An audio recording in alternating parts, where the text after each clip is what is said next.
Hi, I'm Sam, And I'm Matt. and this is the Just Us podcast.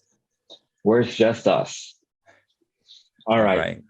So in today's short podcast, what I wanted to kind of go over is things about the Build Back Better bill that we have.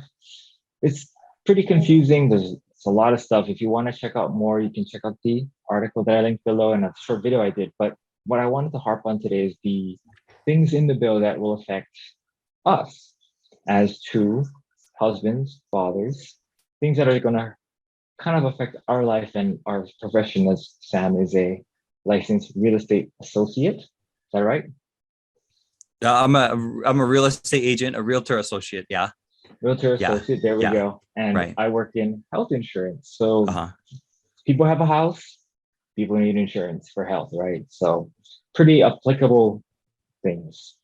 Well, in the Build Back Better Act, a lot of the stuff came out about healthcare and housing. So I'll talk a little bit about the healthcare implications. They did a lot of expansion on Medicaid. That's for the social, economically deprived, medically deprived Excuse me. individuals. Oh, don't worry. If you're just getting boring, just fast forward this part. We'll get No, to no, the I good just stuff later on. sneezed. Sorry about that. Excuse me. I just sneezed. Yeah. No. Build Yeah, don't back worry. better. Sounds great. Yeah. Say that 5 times fast, right? Jeez. Build Yeah, back better. Build that's back probably better. what Build back better. Oh, it's hard. it Oh, it it should kind of do rolls every off the tongue. the first time. But back to the Build Back Better Act. They actually have some money that's set aside for native Hawaiian healthcare systems, which I thought was really interesting as they singled out native Hawaiians and their healthcare system. They actually allocated about $26 billion. So That is interesting. I don't know if that's even going to be like if it's even going to reach Hawaii because I'm sure $26 billion would go pretty long when it comes to helping like what a million. How many? What the basic like population of Hawaii is like a It's little over over a a million. million, but Yeah. that's still twenty I six think it's thousand dollars a person. 1.2. Let me find out. Hold on. The entire state.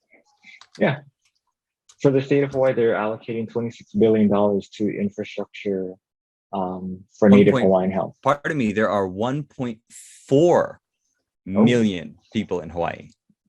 so just a little under $25,000 a person. They're allocating for over the next. I think this is a 10-year funding allotment. So Wait, I you thought know you said this was for Native Hawaiians. that's what it says. Yeah, Native Hawaiian health. So I'm just Oh, saying that okay. it's funny that they cut out everyone but the Native Hawaiians, right? And they're allocating $26 billion. And I honestly don't know how this is going to get delivered. Wait, so Um, what is this 20? You said $26 billion. So what is that for? is What do I mean? they're Is it these checks or they're you would hope so, but these the bill well, you're a just Native Hawaiian, broadly right? states. So Mhm. uh-huh. The bill just broadly states a native Hawaiian healthcare system. So I don't know Oh, if they're going to healthcare. invest. Yeah. So I don't know if they're going to invest in Queens, Queens Medical Center, or if just Bishop Estate's going to just get wealthier. I don't know. I have no idea Hmm. how this is going to happen, but that's a lot of money. That's almost like 5% of the entire healthcare spending bill is allocated for native Hawaiian healthcare systems. So Mhm. who knows? I hope healthcare gets better for you out there in Hawaii.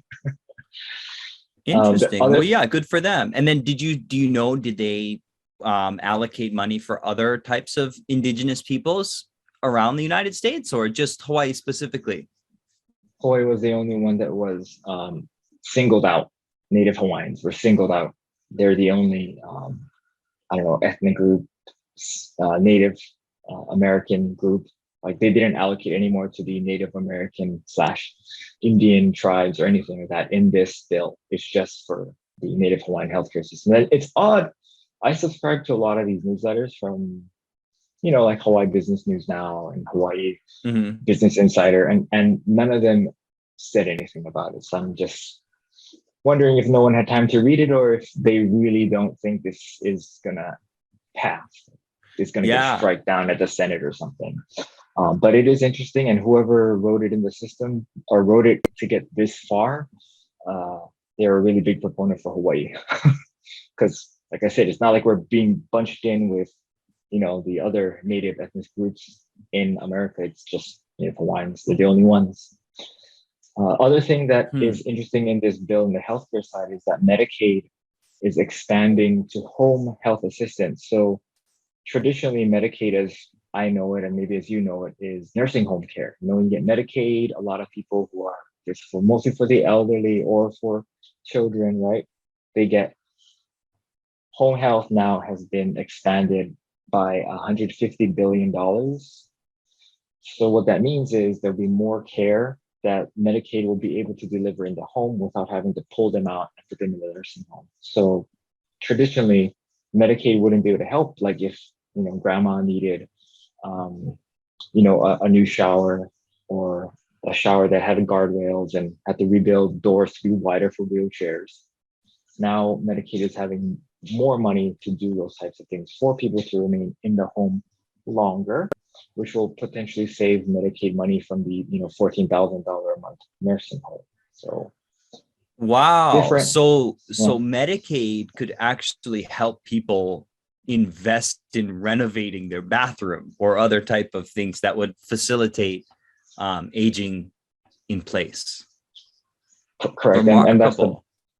And that's the big news. I mean, aging in place is the way people want to, right? They don't want to go to the nursing home. They rather stay at their home. I don't want to say die there, but I mean, most people do rather die at home than die in the hospital or nursing home. So this Oh, will help further that. is that right? Most people die in their homes?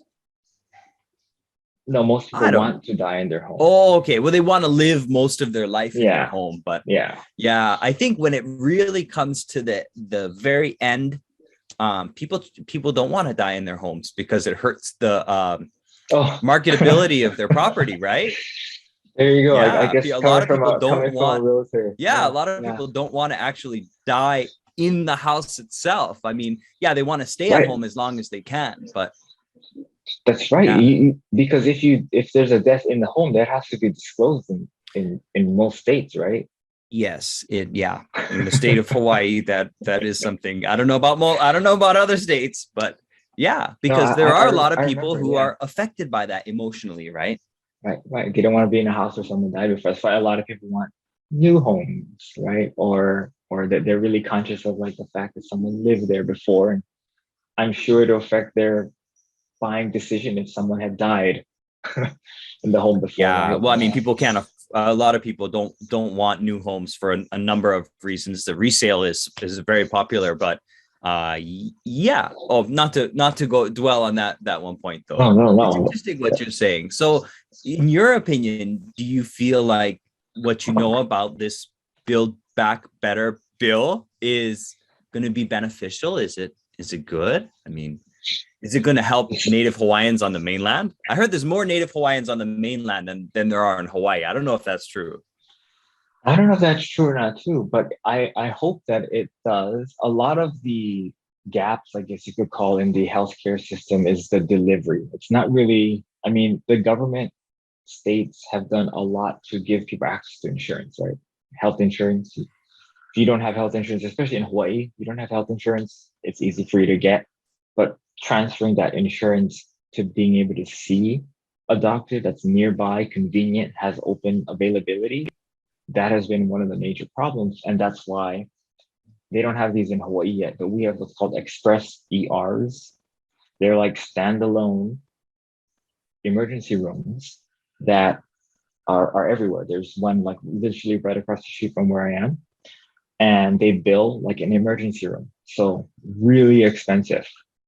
Probably going to cost like $2,000 or $3,000 a visit if you have a high deductible health plan, or if you have a plan that doesn't give you, your co-insurance is high.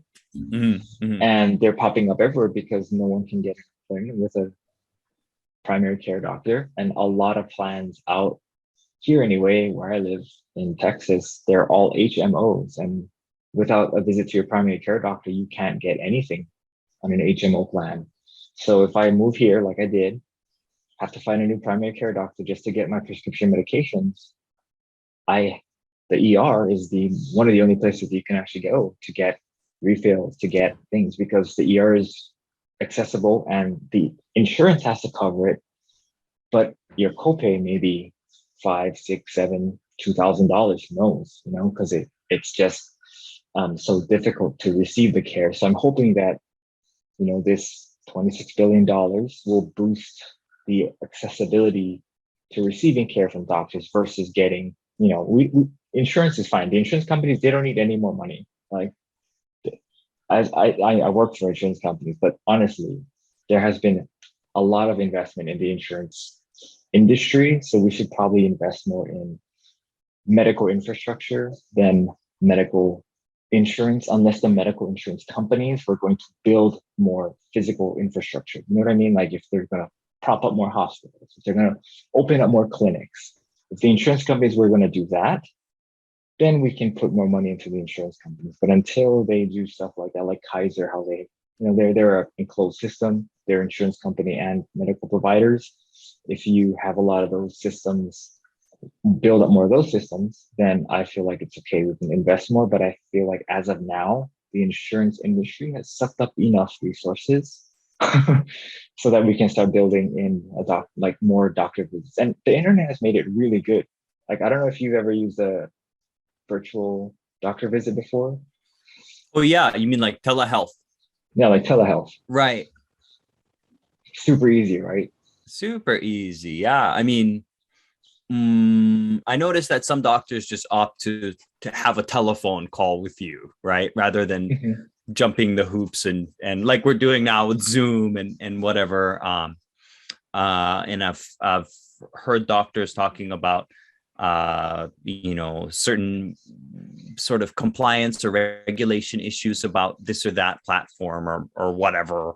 But yeah, generally for the consumer, or I guess in this context, a patient, telehealth is kind of easy. I think that maybe that is one of the things that will stick around after the coronavirus is gone or the emergency is over. Yeah, people like that. I like it. Yeah, I think that's going to be the future. I hope it is, because it's just simple for everybody. It is. And to end my little rant on healthcare, get this. So you know what CHIP is, right? The Child Health Insurance Program. Yeah. It's kind of like an arm of Medicaid. Right. Every interval, it have to get renewed. And that renewal process costs $1 billion. Wow. Yeah. And so what they did in this bill is they made CHIP an approved program into perpetuity. So they never will have to spend $1 billion again assessing the value and the need for the CHIP program. So it's just interesting that our government does a lot of things like that, where the reauthorization process on a very stable, we would think stable benefit, requires $1 billion of information gathering, so to speak, right? Right. So it'd be like if we were to assess the necessity of Americans having clean water. Why would we know this? This is common sense. We know we need clean water. Don't spend $1 billion figuring out if we need clean water. We do, right? It's like that study I heard of a long time ago, where they did a study on prisoners on why they wanted to escape from prison. Just doesn't make sense, right? Why would you want to leave prison? Right. That's pretty much what the study was. And I don't know what they wanted to do with that information, but it cost millions of dollars. It's back, I think, in the 90s or something. But anyways, so why is there a children? I mean, CHIP is the Children's Health Insurance Program as part of Medicaid, right? So why did they need I mean, I know there are certain nuances that are different, right? Like children get dental insurance when they're on Medicaid, right? Adults don't get dental insurance, things like that. But why is there a necessity for a CHIP program? Couldn't they just be lumped in with the rest of the Medicaid? Right? Yeah. I would think so too. I think it has to do probably with like what's that government term that they call, like something to do with like allocation.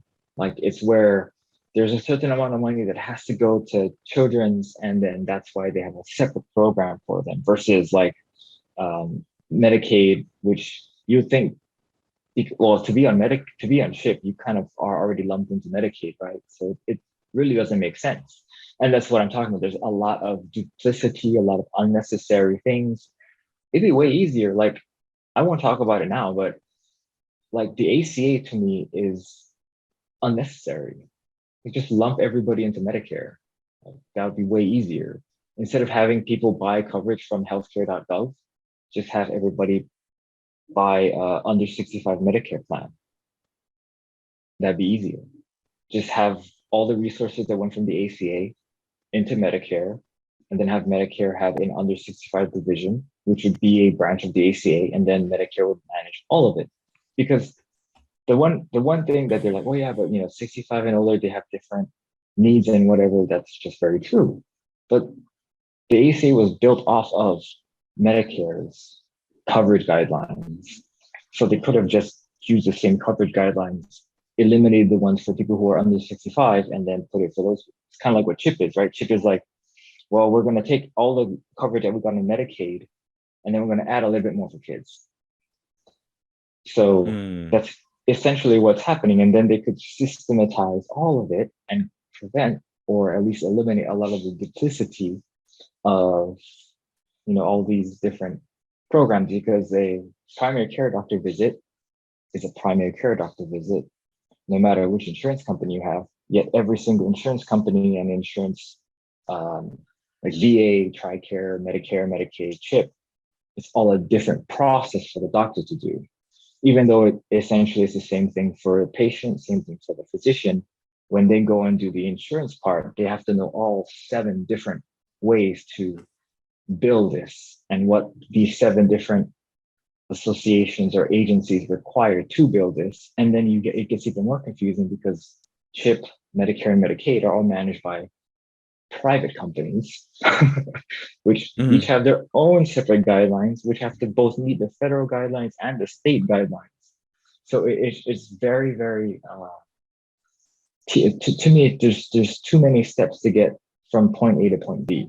They've created like A1, A2, A3, A4, A5, A6, A7. Oh, there we go. Now we're finally at B.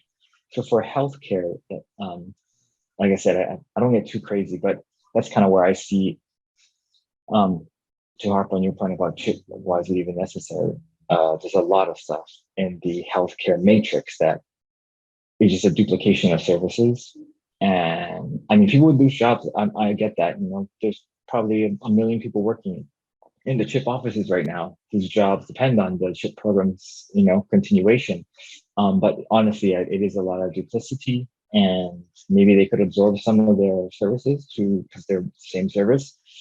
But yeah, that's a lot in government. When you really peel back, like what healthcare is for and what it actually needs to get done, there's a lot of stuff that is unnecessary. But like I said, who knows? But let's go on to like housing.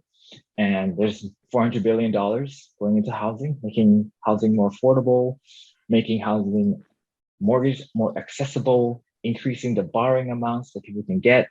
We don't really know the numbers and how much they're going to increase it yet. Well, we might, but that's not really important. I want to know what you think about how that's going to affect, number one, prices, if it's going to affect people who are buying houses, and maybe how it's going to affect the I don't know, the overall sentiment on real estate for you in Hawaii. My sense about the bill is that they might be expanding things, but if they didn't repeal Frank Dodd, right? The lenders are still going to be protecting themselves from another catastrophic sort of event where they're making it too easy, too relaxed. Anybody with a pulse can get a loan, kind of stuff, right?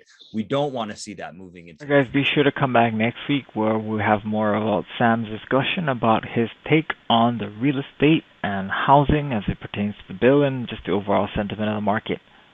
We'll see you then.